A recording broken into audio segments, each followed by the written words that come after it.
Po celé České republice se nachází stovky případů neobydlených chátrajících domů, které se rozpadají, jsou nebezpečné a ohrožují své okolí. Možná i vy vedle nějaké ruiny bydlíte, stejně jako pan Antonín Bouchal z Kališť u Lipí. Myslím si, že ta budova je zralá k demolici. Museli jsme podepřít štít a trošku to svázat, dát tam nějaký trámy, protože jinak už by to dávno spadlo. A vzhledem k tomu, že tady běhají děti, máme 2 malé děti, tak je to v našem zájmu o to trošku postarat, protože majitel neudělá s tím nic. Budova neustála velkou bouři v srpnu 2023. Od té doby se obyvatelé obce obávají o své bezpečí. Hlavně celá ta stavba sousedí s obecní komunikací, kde každý ráno čekají děti na autobus. A nikdo neví, kdy tam něco může spadnout ze střechy, taška, nebo se může zhroutit stejně zeď, jako se zhroutila už tady. Určitě, kdybychom tomu nepomohli, tak by to spadlo. Už teda to spadlo z jedné strany, ale tohle by spadlo k nám a spadlo by to asi daleko dřív.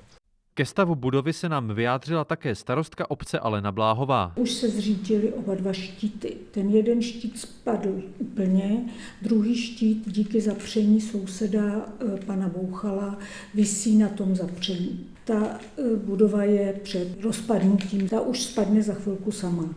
Obec celou záležitost řeší se stavebním úřadem. Stejně tak řešení těchto případů můžou nastartovat i sami obyvatelé obce, jak uvádí mluvčí magistrátu města České Budějovice Jitka Velclová. Můžou dát podnět na stavební úřad a tam uvést, o jakou budovu konkrétně se jedná, kde se nachází, že je podle nich v tom nevyhovujícím stavu a dobré je toto tvrzení doplnit třeba fotografií.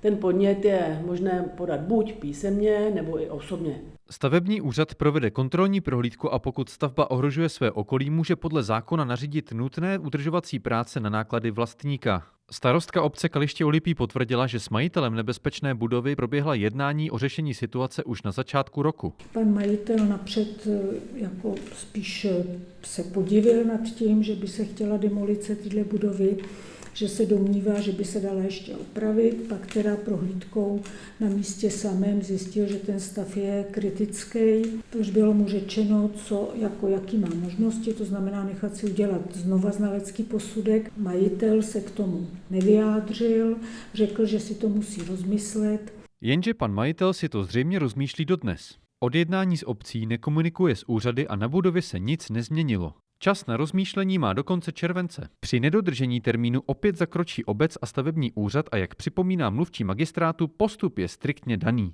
Jestliže vlastník stavby není k zastižení nebo nespolupracuje, stavební úřad v takovém případě může zajistit provedení nezbytných zabezpečovacích či bouracích prací a prostřednictvím stavebního podnikatele a zase je to na náklady vlastníka stavby. Majitel stavby se může proti rozhodnutím odvolat, ale v případě neúspěchu může stavební úřad přejít k vymáhání a pokutám. Podle mluvčí českobudějovického magistrátu musí každý majitel pečovat o vlastněnou budovu v souladu s listinou základních práv a svobod.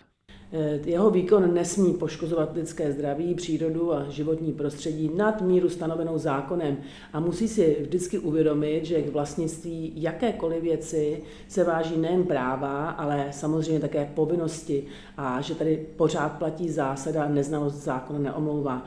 Čímž se tedy dostáváme k povinnosti vlastníka stavby udržovat ji po celou dobu její existence. Pokud tedy i vás nebo vaše blízké ohrožuje nebezpečná chátrající stavba, nevzdávejte to. Neváhejte se obrátit na vaši obec nebo přímo na stavební úřad. Pro Rádio Aplaus Honza Navrátil.